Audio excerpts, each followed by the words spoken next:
everyone. My name is Dipakshi Verma and welcome to my channel. So, reproduction in animal. What does reproduction? Reproduction means होता है कि generation to generation continue होना किसी भी species का, चाहे वो ह्यूमन बींग्स है, एनिमल्स हैं, टाइगर, डॉग्स, कैट्स, कोई भी है, किसी भी स्पीशी का जनरेशन टू जनरेशन कंटिन्यू होना मीन्स कहलाता है रिप्रोडक्शन. तो रिप्रोडक्शन हमारे लिए बहुत इंपॉर्टेंट है. हमारे लिए क्या, किसी भी स्पीशी के लिए बहुत इंपॉर्टेंट है उसकी जनरेशन कंटिन्यू में रहना, एग्जिस्ट करते रहना अर्थ पे. अगर कोई भी स्पीशी है रिप्रोडक्शन नहीं कर पा रही है या उसकी जनरेशन नहीं कंटिन्यू हो पा रही है तो वो एग्जिस्ट ही नहीं कर पाएंगे, है ना. तो इसमें it means reproduction is so important for us. Modes of reproduction. There are two modes of reproduction. First is sexual reproduction and second is asexual reproduction. Asexual reproduction is, हमने पहले भी पढ़ा था एनिमल चैप्टर, प्लांट्स चैप्टर में हम पहले भी पढ़ चुके हैं, बहुत अच्छे से एलैबोरेट किया है. तो प्लीज़ आपने अगर वो वीडियो नहीं देखी है तो देख लीजिएगा. सेक्सुअल रिप्रोडक्शन ही हम इस चैप्टर में अच्छे से पढ़ेंगे क्योंकि इस चैप्टर में एसेक्सुअल है लेकिन वो लास्ट टॉपिक है, वो भी माइक्रो ऑर्गेनिजम्स में आते हैं और बहुत छोटा सा टॉपिक है असेक्सुअल रिप्रोडक्शन का. सो सेक्सुअल रिप्रोडक्शन इसमें कुछ ज़्यादा ही है. So let's start the topic. Sexual reproduction.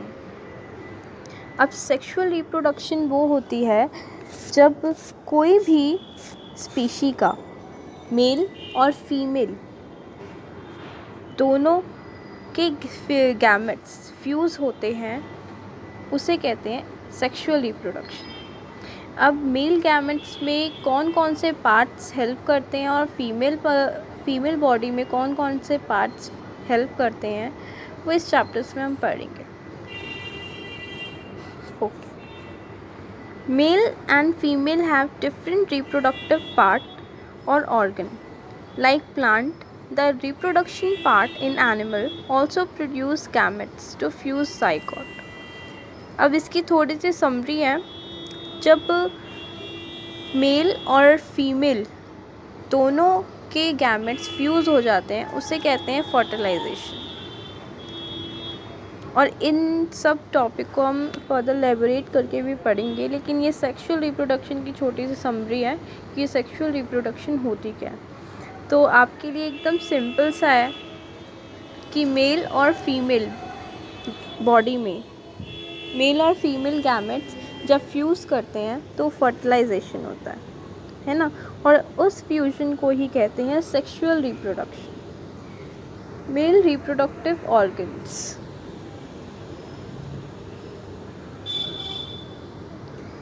Mail वैसे तो मैं ज़्यादातर ट्राई करती हूँ कि अपने नोट से ही पढ़ाऊँ, लेकिन इस बुक में कुछ ऐसे डायग्राम्स हैं जो कि डायग्राम से ज़्यादा अच्छे से समझ आएगा, तो इसलिए मैंने ये बुक का PDF आपको उस PDF से पढ़ा रही हूँ. आप मेरे टेलीग्राम चैनल पे जाके ये मेरे से नोट्स ले सकते हैं. वहाँ चैनल पे वहाँ पे आपको नोट्स ईज़िली मिल जाएंगे, लेकिन आप ज़रूर लीजिएगा क्योंकि ये चैप्टर बहुत इम्पॉर्टेंट है. और 8th स्टैंडर्ड में एडोलेसेंस जो कि नेक्स्ट चैप्टर है और ये रिप्रोडक्शन, ये मोस्ट मार्क्स कवर करते हैं. Okay. The male reproductive organ. अब male reproductive parts male body में क्या हेल्प करते हैं पार्ट्स रिप्रोडक्शन करने के लिए. 2 स्पर्म्स डक्ट्स. आप इस डायग्राम को देख रहे हो, ये यहाँ पे लिखा है स्पर्म डक्ट. यहाँ से आते हैं स्पर्म जो कि लिक्विड फॉर्म में होते हैं, और ये होती है पेनिस जहाँ पे स्पर्म लिक्विड फॉर्म से आते हैं, ठीक है, फीमेल बॉडी में. और ये जो सर्कल शेप में दिख रहा है ये है टेस्टिस. अब ये डायग्राम आपको आ भी सकता है कभी कभार 5 मार्क्स में फीमेल और मेल दोनों रिप्रोडक्टिव पार्ट्स आ सकते हैं, आपको नाम लिखने पड़ेंगे या कुछ भी, या बनाना भी आ सकता है, anything. 2 sperm duct penis. The male reproductive organ includes a pair of testis, ये पेयर ऑफ टेस्टिस ये हेल्प करते हैं। सेकंड, 2 स्पर्म डक्स, ये डक्स हैं, ये हेल्प करती हैं जहाँ से स्पर्म आते हैं। एंड अ पेनिस, जहाँ से स्पर्म रिलीज़ होते हैं, ये पेनिस का जो एंड है यहाँ से स्पर्म रिलीज़ करते हैं। The testis produce the male gametes called sperm, ये जो टेस्टिस हैं ये दो, इन दोनों में स्पर्म का मैन्युफैक्चर करते हैं, मीन्स स्पर्म बनते हैं। और जब स्पर्म बन जाते हैं तो वो थ्रू इस डक से जाते हैं और फिर इस ब्लैडर में आके फिर पेनिस से रिलीज़ हो जाते हैं। ठीक है, इतना सा समझ आया। ये डिफ़िकल्ट नहीं है, बस थोड़ा सा ट्रिकी चैप्टर है और थोड़ा समझने वाला चैप्टर है, तो इसमें कुछ मुश्किल नहीं है। नॉर्मल जो हमारी बॉडी में चेंजेस आते हैं, जो हमारी बॉडी के अंदर जो चलता है वही है, बस छोटा सा चैप्टर है, समझ जाओगे तो जल्दी कवर हो जाएगा। Through sperm are very small in size, sperm जो होते हैं बहुत स्मॉल होते हैं, उनकी एक head, middle piece and tail होता है। ये यहाँ पे स्पर्म की एक पिक्चर बनी पड़ी है। ऊपर आप जो ये देख रहे हो ये हेड है, फिर इसके मिडल पार्ट में मिडल पीस होता है एंड लास्ट में इसकी टेल होती है। इस टेल से ये मूव करता है और रिलीज़ करता है through penis. Each sperm is a single cell with all usual cell components. Each sperm जो है, ह्यूमन स्पर्म जो है, सेल कंपोनेंट्स भी इसमें होते हैं। और जो सिंगल सेल होता है, सिंगल न्यूक्लियाई होता है, न्यूक्लियस होता है जो कि फीमेल बॉडी में जाता है। अब फीमेल रिप्रोडक्टिव पार्ट्स देखते हैं, फिर फ्यूजन देखेंगे, fertilisation. Okay, the female reproductive organ are a pair of ovaries, oviduct and most important question है एक, जो कि हर बार पेपर में ज़रूर आता है, 1 मार्क क्वेश्चन में। ये डेफिनेटली आता है 1 मार्क में कि ओविडक्ट को फिलोपियन ट्यूब्स भी बोला जाता है। कभी आपको फिलोपियन ट्यूब्स अगर पेपर में आया तो कंफ्यूज मत होइएगा, फिलोपियन ट्यूब्स मीन्स ओविडक्ट। और इसको ये भी आ सकते हैं फिलोपियन ट्यूब्स को और क्या नाम बोलते हैं, ओविडक्ट को और क्या किस नाम से जानते हैं, तो इससे बिल्कुल मत कंफ्यूज होइएगा क्योंकि ये बहुत बार आ चुका है। Female reproductive organ are a pair of ovaries, oviduct and uterus. ये जो आप रेड कलर का देख रहे हो बीच में, ये होता है यूट्रस। और ये जो ओविडक्ट, पहले ओवरीज, ये जो सर्कल में है 2 ऑरेंज कलर के, ये होते हैं ओवरीज एंड उसके आगे होती कनेक्टेड होते हैं इससे ओविडक्ट एंड देन ये बड़ा सा जो है रेड कलर का ये यूट्रस। यहाँ पे एग फॉर्म होते हैं ओवरी में, और यहाँ से एग जब बन जाते हैं पूरे तो ओविडक्ट से रिलीज़ होते हैं, पास आउट होते हैं और रिलीज़ होके पास होके ये आते हैं यूट्रस में। मैं आपको एक और बार रिपीट कर देती हूँ स्पर्म और ये ओवरीज का। टेस्टीज में स्पर्म बनते हैं, फिर स्पर्म डक से पास होके पेनिस में आते हैं, पेनिस से रिलीज़ हो जाते हैं। एंड फीमेल बॉडी में जो एग है वो ओवरीज में बनते हैं और ओविडक्ट से पास होके यूट्रस में आ जाते हैं। Next page, let's okay. The ovary produce female gamete called ओवा। जो ओवरीज होते हैं, जो कि मैंने बताया ये ऑरेंज कलर के, ये जो ओवरीज होते हैं यहाँ पे एग बनते हैं और यूट्रस में आते हैं ओविडक्ट से पास होके। उस एग को ओवा, ओवम, ओव्यूम भी बोलते हैं। इसमें तो एनसीईआरटी में तो सिर्फ ये ओवा लिखा है ना, वैसे ही नेचुरल जनरल नॉलेज के लिए मैं बता दूँ, ओवम और ओव्यूम और ओवा ये 3 नाम हैं एग के, तो इसमें भी कंफ्यूज मत होइएगा क्योंकि कभी कभी है ना ऐसा हो जाता है कि जो पेपर सीबीएसई बनाती है उसमें ओवा तो होता ही होता है, लेकिन कभी कभी ओव्यूम या ओवम भी लिखा होता है, तो इसलिए कंफ्यूज मत होइएगा, ये आ जाता है। In human beings, a single manufactured egg is released into the oviduct by one ovaries every month. अब एवरी मंथ हर 28 डेज़ के बाद ये सर्कल दोबारा चलता है कि एग आता है और यूट्रस से रिलीज़ हो जाता है। अब जिसे हम जब रिलीज़ होता है, जिसे हम गर्ल्स की फॉर्म में बोले तो मेंस्ट्रुएशन बोलते हैं। हर 28 डेज़ में ये मेंस्ट्रुएशन साइकिल रिपीट होती है, एग रिलीज़ होता है और ये चलता जाता है। Like the sperm an egg is also a single cell. अब ये बहुत इम्पॉर्टेंट क्वेश्चन है कि सेल एक सिंगल सेल होता है। जैसे आपने सेल चैप्टर में पढ़ा था कि सेल बहुत सारे टाइप्स के होते हैं। नर्व सेल होता है और रेड ब्लड सेल्स होते हैं, वाइट ब्लड सेल्स होते हैं, बहुत सारे सेल्स होते हैं। तो एग और स्पर्म, ये ओवा और स्पर्म, ये दोनों एक सेल है।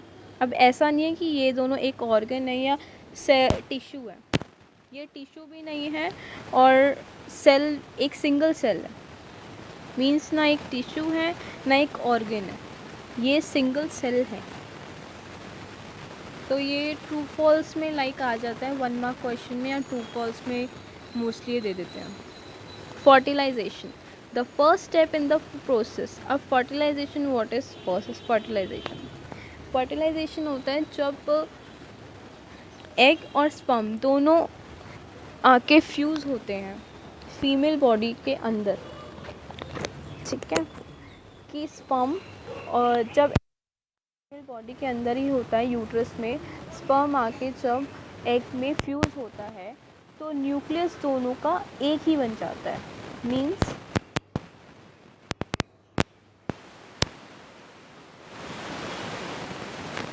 मीन्स ये एग है और ये स्पर्म है, ठीक है।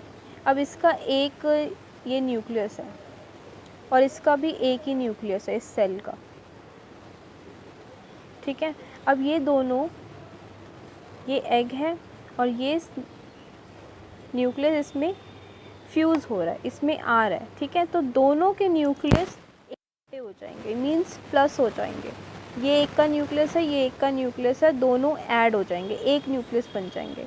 मीन्स जब एग बनेगा और स्पर्म इसमें फ्यूज़ हो जाएगा तो दोनों के न्यूक्लियस एक ही बन जाएंगे, दोनों अलग अलग न्यूक्लियस में नहीं रहेंगे, राइट। अब इस फ्यूजन को बोलते हैं fertilisation. During fertilization, the nuclei of the sperm and the egg fuse to form a single nucleus. अब ये मोस्ट इम्पॉर्टेंट लाइन है। During fertilisation the nuclei of the sperm and the egg fuse to form single nucleus. जब ये single nucleus में form हो जाते हैं, this result the formation of egg fertilise और जाइगोट। अब ये फॉर्म करते हैं फर्टिलाइज्ड एग या फिर जाइगोट। तो इसको भी बहुत अच्छे से अंडरलाइन कीजिएगा और मोस्ट इम्पॉर्टेंट क्वेश्चंस में आ जाते हैं। और आपको अगर मेरा चैनल अच्छा लगे, तो मेरी पढ़ाने का तरीका अच्छा लगे, तो प्लीज़ जाकर टेलीग्राम चैनल पे मेरे नोट्स ज़रूर देखिएगा, क्योंकि उसमें बहुत इम्पॉर्टेंट क्वेश्चन मैंने मार्क किए हुए हैं और ये मोस्टली CBSE में आते ही रहते हैं। CBSE या कुछ कोई भी गवर्नमेंट स्कूल में हो या प्राइवेट में हो, किसी में भी आते रहते हैं।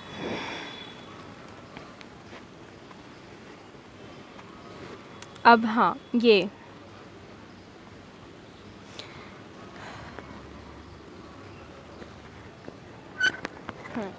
स्पर्म है, आपको स्पर्म दिख रहा है, ये स्पर्म आ रहे हैं, ये एग है पूरा, इसका एक न्यूक्लियस है और इसका एक न्यूक्लियस है, दोनों जब फ्यूज़ होंगे तो फर्टिलाइजेशन होगा। अब मोस्ट इम्पॉर्टेंट एक चीज़ मैंने बताई थी कि ओवा को ओवम भी बोलते हैं, ओप्यूम भी बोलते हैं। तो यहाँ पे आपको वहाँ पे नहीं लिखा होगा, लेकिन डायग्राम में आपको लिखा है, इसलिए CBSE ये प्रेफर करती है कि आपको किसी भी नाम पे दिए जा सकते हैं, तो इसलिए कंफ्यूज मत होइएगा।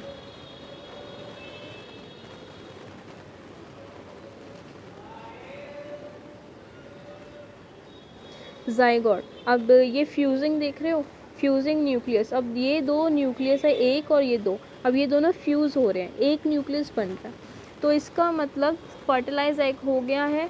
और जब एग फर्टिलाइज हो गया है तो फर्टिलाइज एग को जाइगोट भी बोलते हैं, तो ये जाइगोट बन गया। The process of fertilisation meeting an egg cell mother and the sperm cell from the father. अब ये भी एक इम्पॉर्टेंट चीज़ है, घर में नानी दादी बोलती है ना कि इसकी नाक पापा जैसी है, इसके शक्ल मम्मी की तरह है, तो ये क्या हो गया यहाँ पे करेक्टरिस्टिक्स। अब जब फादर के पास से आपका स्पर्म आया है और मदर के पास से एग आया है, तो उनकी कुछ जो उनकी हरकतें हैं, गुस्सा या फिर उनके face cut, body shape, body language आपसे सिमिलर होंगे, आपसे मैच खाएंगे, क्योंकि आप उनके बच्चे हो, तो इसलिए कैरेक्टरिस्टिक्स आपकी उनसे सेम होंगी। Fertilisation which take place inside the female body is called internal fertilisation and this topic is most important. वैसे तो इस पूरे चैप्टर का हर टॉपिक इम्पॉर्टेंट है, तो इसलिए इसको कुछ भी ऐसा मत कीजिएगा कि ये चीज़ मैं स्किप कर देता हूँ, ये कुछ से इम्पॉर्टेंट नहीं लग रही। इस चैप्टर में हर चीज़ इम्पॉर्टेंट है, एक एक वर्ड इम्पॉर्टेंट है। अब internal fertilisation and external fertilisation, जो फर्टिलाइजेशन बॉडी के अंदर हो, जैसे ह्यूमन बॉडी के अंदर फर्टिलाइजेशन होती है, पूरा बेबी अच्छे से बन के आता है बाहर, तो इसको बोलते हैं internal fertilisation. And external fertilisation भी होती है, पहले internal fertilisation. Fertilization which take place inside the female body is called internal fertilization. Internal fertilization occurs in many animals including human, cow, dog and hen. तो इन सब में internal fertilization होती है। In animal, fertilization take place outside the body, female. In these animal, fertilization take place in water. अब external fertilisation होती है जो body के बाहर हो, बॉडी के अंदर तो इंटरनल हो गई, तो एक्सटर्नल मीन्स बाहर, तो वो फर्टिलाइजेशन जो बॉडी के बाहर होती है। और मोस्टली ये फर्टिलाइजेशन एक्सटर्नल ये एक्वाटिक एनिमल्स में ज़्यादा होती है। अब पढ़ते हैं कैसे। During the spring season and rainy season, आपने देखा होगा रेनी सीजन या स्प्रिंग सीजन में किसी भी पॉन्ड या वाटर स्ट्रीम में फ्रॉग्स तैर रहे होते हैं या घूम रहे होते हैं, है ना। When the male and the female frog, अब हम फ्रॉग का ले लेते हैं, वैसे तो बहुत सारे एनिमल्स में होती है, लेकिन हम फ्रॉग का एग्जांपल इजीली ले लेते हैं। फीमेल फ्रॉग और मेल फ्रॉग जब एक दूसरे के कांटेक्ट में आते हैं, तो उस फिर फीमेल जो फ्रॉग है वो 100 ऑफ एग्स रिलीज़ करती है अपने अंदर से, ठीक है। और वो जो एग्स है, ये जो आप देख रहे हो, ये एग्स ऑफ फ्रॉग्स है, फ्रॉग्स के एग हैं। अब इसमें आपको जैसे हेन का होता है ना, एग एक प्रोटेक्टिव सा पार्ट होता है, उसके फिर फोड़ के उसमें से एग निकालना पड़ता है, तो इनके एग ऐसे नहीं होते, इनके जेली लाइक स्ट्रक्चर होते हैं इनके एग के ऊपर, जिसे हम एकदम स्पॉन्जी सा होता है, एकदम वाटर में ये तैर रहे होते हैं, ठीक है। तो इन पे प्रोटेक्टिव लेयर नहीं होती। अब इस जेली लाइक स्ट्रक्चर ने पूरे एग को होल्ड करके रखा होता है कि किसी भी कोई और सी चीज़ उस पर आ ना जाए, प्रोटेक्शन देती हैं ये जेली लाइक स्ट्रक्चर। ये जो ब्लैक है ये एग है, और इसके जो बाहर है ये जेली लाइक स्ट्रक्चर पूरा कवर करके रखा है अच्छे से। द मेल डिपॉजिट स्पर्म, अब जो मेल फ्रॉग होता है वो अपने स्पर्म रिलीज़ कर देता है, जो रैंडमली वाटर में घूमते रहते हैं। उनकी जब टेल होती है, मैंने अब पिछले पेज पे भी दिखाया था कि head, middle piece and tail होती है। तो जब ये टेल होती है, उनकी टेल की हेल्प से स्पर्म रैंडमली वाटर में घूम रहे होते हैं। अब जब ये घूम रहे होते हैं तो स्पर्म किसी भी एग पे, फीमेल फ्रॉग के एग पे आके बैठ जाता है। अब जो बैठ जाता है तो ये होता है फर्टिलाइजेशन, एक्सटर्नल फर्टिलाइजेशन, क्योंकि जब न्यूक्लियस फ्यूज़ होगा फिर जाइगोट बनेगा, है ना, फर्टिलाइजेशन हो गया। जब यही तो होता है फर्टिलाइजेशन की, फीमेल का एग और मेल का स्पर्म अगर दोनों में फ्यूज़ हो जाए और एक न्यूक्लियस बन जाए तो फर्टिलाइजेशन हो गया और जाइगोट बन गया। फिर नेक्स्ट टॉपिक, अब ये थोड़ा ज़्यादा दिखाया हुआ है और ये बहुत अच्छे से पिक्चर है, अच्छे से दिखेगा। ये यूट्रस होता है, ठीक है। पहले ओवरी से स्टार्ट करते हैं। ये जो है यहाँ पे ओवरीज में एग बनता है, ठीक है। अब ये एग थ्रू ओविडक्ट से जाता है, बन के यूट्रस में चला जाता है, ठीक है। अभी फ़िलहाल तो ये अभी पढ़ेंगे उसका डायग्राम है, लेकिन मैं आपको पिछला डायग्राम समझा रही थी। Fertilisation result in the form of zygote which begins to develop an embryo. अब एम्ब्रियो क्या होता है? What is embryo? एम्ब्रियो होता है जब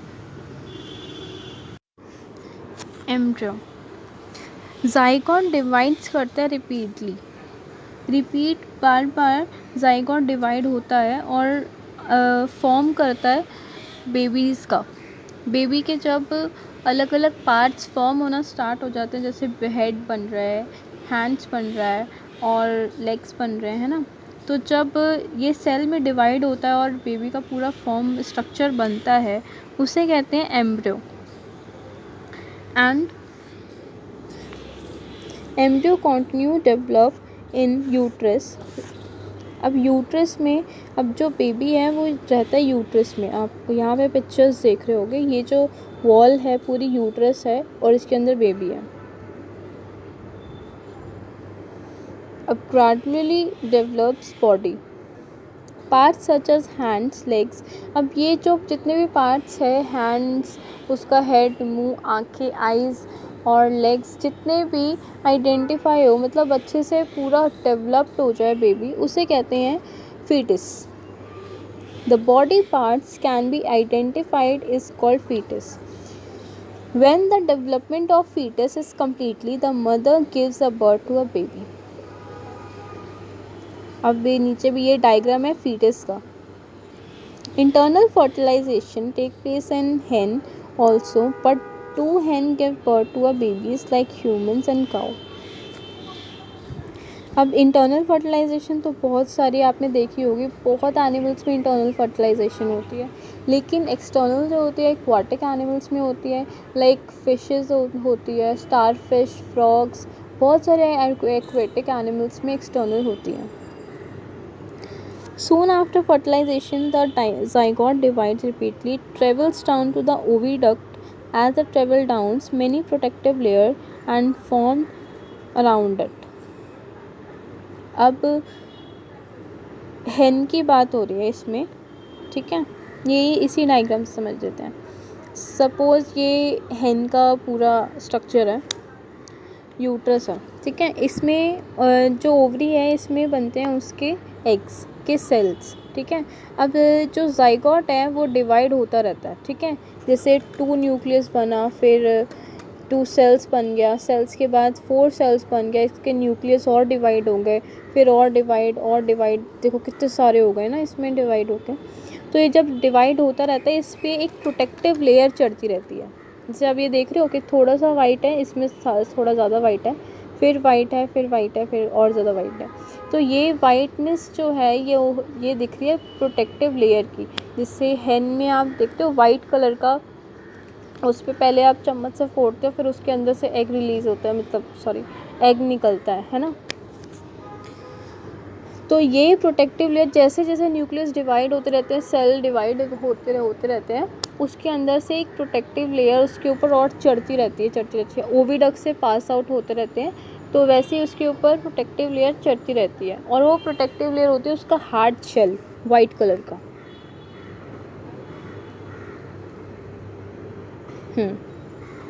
The zygote divides repeatedly and travels down to the oviduct. As it travels down, many protective layers are formed around it.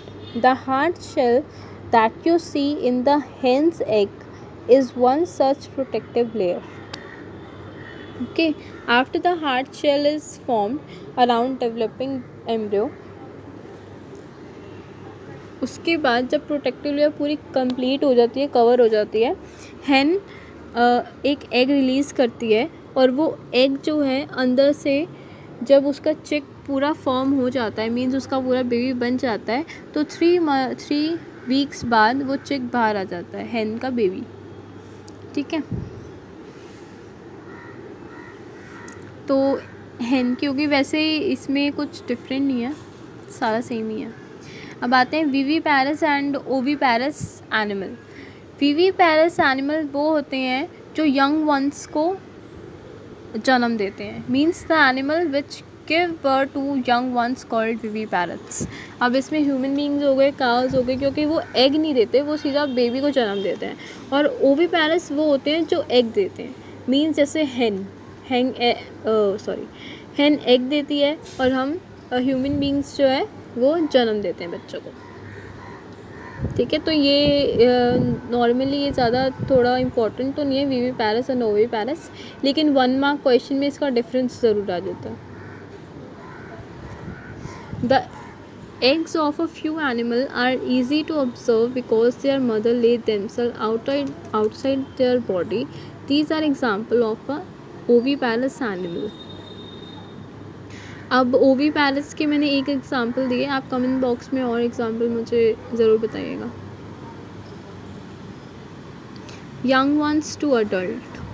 अब इस topic को हम नेक्स्ट क्लास में कवर अप करेंगे, और आपको प्लीज़ मेरी वीडियो अगर अच्छी लगी हो तो please like, subscribe and share ज़रूर करिएगा प्लीज़।